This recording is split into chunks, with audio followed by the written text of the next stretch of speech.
কালিলৈ আমাৰ মৰমৰ শিল্পী জুবিন গাৰ্গৰ ৰাজহুৱা আদ্যশ্ৰাদ্ধ যোৰহাট ষ্টেডিয়ামত আয়োজন কৰিবলৈ লৈছে। বিশাল কাৰ্যসূচী আয়োজন কৰিব লোৱা হৈছে। মোৰ সহযোগী কেমেৰা পাৰ্চনে দেখুৱাব প্ৰথমে যোৰহাট ষ্টেডিয়ামৰ সামগ্ৰিক দৃশ্য দেখুৱাব। সকলোবোৰ তৎপৰ হৈ পৰিছে। কালিলৈ যি এক বিশাল আয়োজন, সেই বিশাল আয়োজনৰ প্ৰস্তুতি ইতিমধ্যে প্ৰায় 80% প্ৰস্তুতি প্ৰায় সম্পূৰ্ণ হৈছেগে। মোৰ সহযোগী কেমেৰা পাৰ্চন দেখুৱাই আছে মোৰ সন্মুখত যিটো এটা নামঘৰ প্ৰতিষ্ঠা কৰা হৈছে, ইয়াতে গুৰু আসন প্ৰতিষ্ঠা কৰা হ'ব।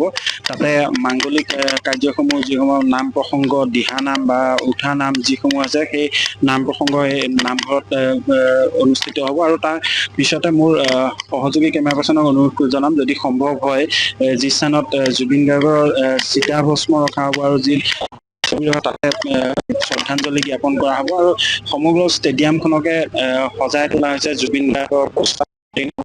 মই কথা পাতিবলৈ চেষ্টা কৰিম। ইয়াৰ কৰ্ণধাৰ সমিতিৰ বিষয়ববীয়াসকল আছে।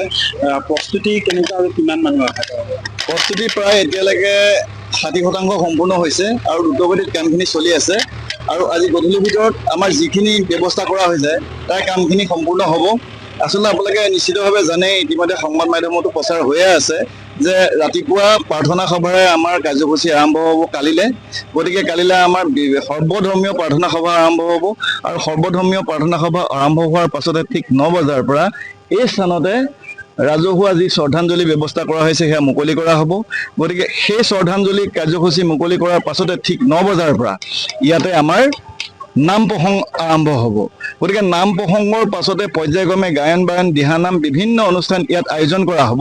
তাৰ সমান্তৰালভাৱে এই ষ্টেডিয়ামৰ কাষতে আছুতীয়াকৈ তেখেতসকলৰ পৰিয়ালৰ লোকৰ যি মাংগলিক অনুষ্ঠান তেওঁলোকৰ ব্যৱস্থা কৰা হৈছে, পুৰোহিতৰ যি ব্যৱস্থাপনা আছে সেইখিনি আয়োজন কৰা হ'ব। আৰু ইতিমধ্যে আপোনালোকে দেখিছে য'ত নাম প্ৰসংগ হ'ব সেয়া ইতিমধ্যে প্ৰায় সম্পূৰ্ণ হ'বই হৈছে। য'ত ছিনিয়ৰ চিটিজেন বহিব সেই জেগাখিনি ঠিক ঠাক কৰা হৈছে। আৰু যিসকল লোক আহিব, যিটো ৰুটে আহিব, সেই ব্যৱস্থাখিনি কৰা হৈছে, ইতিমধ্যে প্ৰায় সম্পূৰ্ণ হৈছে। আমাৰ লগত আছে যোৰহাট বিধানসভা সমষ্টিৰ বিধায়কজন আছে। দাদা, কালিলৈ আপোনাৰ ওচৰলৈ আহিছোঁ। দাদা, কালিলৈ ইয়াত এটা বিশাল আয়োজন কৰা হৈছে। প্ৰস্তুতি সম্পৰ্কে কেনেকুৱা হ'ব আৰু যিসমূহ জুবিন অনুৰাগী আহিব তেওঁলোকৰ বাবে বিশেষ কি ব্যৱস্থা কৰা? নাই, আমি সম্পূৰ্ণভাৱে যোৰহাটৰ গোটেই যোৰহাটবাসী ৰাইজ ইয়াত উবৰি খাই পৰিছে। বিভিন্ন অনুষ্ঠান, ৰাজনীতিৰ ঊৰ্ধত থাকি আমি গোটেই কামবিলাক কৰিছোঁ। ইয়াত কোনো ৰাজনৈতিকভাৱে আমি এই কামটো আমি তেনেকুৱা চেণ্ট ওলাবলৈ আমি নিদিওঁ। সেইকাৰণে সকলো আহিছে, সকলো অনুষ্ঠানবিলাকে ইয়াত যোগদান কৰিছে। তেওঁলোকৰ খালি এটা মনৰ দুখ আছিল যে যোৰহাটত কিবা এটা হ'ব লাগে, আৰু সেই হোৱাটো মাননীয় মুখ্যমন্ত্ৰীয়ে সেইটো ইমিডিয়েটলি তেওঁ ষ্টেপ লৈছিল। আৰু সেইকাৰণে মই ভাবোঁ যে ইয়াত আমি যিমান পাৰোঁ, প্ৰশাসনেও সম্পূৰ্ণভাৱে লাগিছে, তেওঁলোকৰ ওপৰতে দায়িত্ব বেছি আছে। কিন্তু আমি তেওঁলোকৰ লগত থাকি মাননীয় মন্ত্ৰীও এটা 2-3 দিন আছেহি, গতিকে গোটেইখিনি তদাৰক হৈ আছে। আৰু প্ৰশাসনক আমি কামখিনি কৰোঁতে কিবা অসুবিধা হ'লে আমাক জনাব কৈছোঁ, আৰু সেইমতে আমি সকলোৰে সহযোগত কামখিনি কৰি আছোঁ। আৰু ইয়াত আমাৰ প্ৰাইভেট ইনিচিয়েটিভটো আমি লৈছোঁ, অকল চৰকাৰী ইনিচিয়েটিভ নহয়। প্ৰাইভেটৰ আমাৰ যিবিলাক অনুষ্ঠান আছে, যিবিলাক ইয়াত আহিছে, আমি তেওঁলোককো সম্পূৰ্ণ স্বাধীনতা দিছোঁ এটা অনুষ্ঠান পৰিচালনা কৰাৰ ক্ষেত্ৰত। গতিকে আমি দলমত নিৰ্বিশেষে এইবোৰ আমি সকলো জাতি জনগোষ্ঠীৰ কথা বাদ দি আমি সকলোৱে যোৰহাটবাসী হিচাপে এই কামটো কৰিছোঁ। আৰু ভগৱানৰ ওচৰত প্ৰাৰ্থনা যে যাতে আমাৰ এই কামখিনি সফল হয়, তাৰ কাৰণে তেখেতে যাতে আমাৰ আশীৰ্বাদ দিয়ে। নিশ্চয়কৈ যোৰহাটবাসী ৰাইজৰ এক সকলোবোৰ উঠি পৰি লাগিছে মৰমৰ শিল্পী জুবিন গাৰ্গৰ যি ৰাজহুৱা শ্ৰদ্ধাঞ্জলি, সেই ৰাজহুৱা শ্ৰদ্ধাঞ্জলি জনাবৰ বাবে ইতিমধ্যে যোৰহাট যি ষ্টেডিয়ামৰ গেলেৰীসমূহ আছে, সেই গেলেৰীসমূহতো জুবিন গাৰ্গৰ হোৰ্ডিং আৰু পোষ্টাৰে এক বিশাল আয়োজন কৰিছে।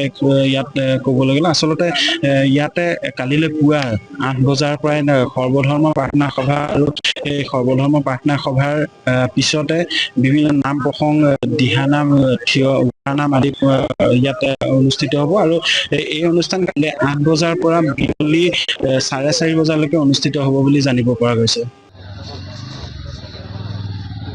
হয়, অহা কালিলৈ যোৰহাট ষ্টেডিয়ামত আমাৰ সকলোৰে মৰমৰ শিল্পী হিয়াৰ আমঠু জুবিন গাৰ্গৰ আদ্যশ্ৰাদ্ধ আয়োজন কৰা হৈছে।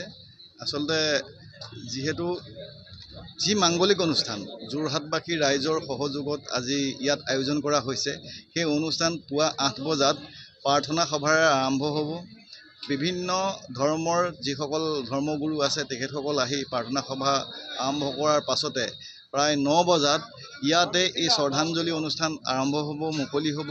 গতিকে বিভিন্ন দল সংগঠন তথা ৰাইজে ইয়াত শ্ৰদ্ধা জনাব তেখেতক শেষবাৰৰ কাৰণে, আৰু তাতে চিতাভস্ম থাকিব। গতিকে চিতাভস্ম ইয়াত প্ৰদৰ্শন কৰা হ'ব। আৰু সমান্তৰালভাৱে 9:30 বজাৰ পৰা মূল যিভাগ মণ্ডপ বনোৱা হৈছে, য'ত নামঘৰৰ আৰ্হিত বনোৱা হৈছে, তাতে নাম প্ৰসংগ কৰি শিল্পীগৰাকীক সৎকাৰৰ কাৰণে যি অনুষ্ঠান থাকিব, নাম প্ৰসংগৰ পাছতে গায়ন বায়নৰ ব্যৱস্থা কৰা হৈছে, দিহা নামৰ ব্যৱস্থা কৰা হৈছে। পৰ্যায়ক্ৰমে তেনেধৰণে কাৰ্যসূচীসমূহ কৰা হৈছে। আৰু সেইধৰণে আজি আমাৰ মৰমৰ শিল্পীগৰাকীক শ্ৰদ্ধা জনাব, আদ্য শ্ৰাদ্ধ আয়োজন কৰিব। তাৰ সমান্তৰালভাৱে যিহেতু পৰিয়ালৰ কিছুমান নিয়ম আছে, পৰিয়ালৰ লোক আৰু পুৰোহিত বা যিসকল পৰিয়ালৰ লগত জড়িত ব্যক্তি তেখেতসকলক লৈ কিছুমান মাংগলিক অনুষ্ঠান আছুতীয়াকৈ হ'ব। আৰু সেই অনুষ্ঠানতে মৎস্যপৰ্শ বুলি এটা অনুষ্ঠান ৰখা হৈছে। এই কেৱল পৰিয়ালৰ লোকৰ কাৰণে সেই অনুষ্ঠানটো ৰখা হৈছে। ইয়াত ৰাইজৰ লগত কোনো কথা নাই। তাৰ সমান্তৰালভাৱে ইয়াতে এটা 20টামান কাউণ্টাৰ থাকিব। 20টামান কাউণ্টাৰ থাকিব। সেই 20টামান কাউণ্টাৰতে আজি আপোনাৰ ৰাইজৰ কাৰণে মাহ প্ৰসাদৰ ব্যৱস্থা কৰা হ'ব। গতিকে শেষবাৰৰ কাৰণে যোৰহাটবাসী ৰাইজে তেখেতক এইখিনি কৰিবলৈ পাই আমি সঁচাকৈ নিজকে ধন্য মানিছোঁ। কাৰণ মৰমৰ শিল্পীগৰাকী আমি যিখিনি সন্মান দিব লাগিছিলে, জীয়াই থকা অৱস্থাত যিখিনি কৰিব লাগিছিলে, আমি সকলোৱে নোৱাৰিলোঁ সেইখিনি কৰিব, তেখেতক ৰাখিব নোৱাৰিলোঁ। গতিকে আজি তেখেত আমাৰ মাজত নাই যদিও তেখেতক ভৱিষ্যতৰ সময়ত কেনেকৈ জীয়াই ৰাখিম তাৰ কাৰণেও আমি সকলোৱে চিন্তা চৰ্চা কৰিব লাগে বুলি ভাবি মই এই কথাখিনিকে অনুভৱ কৰিছোঁ। যিকোনো খবৰৰ বাবে যোগাযোগ কৰক 7099017330 লগতে 7099017110 নম্বৰত।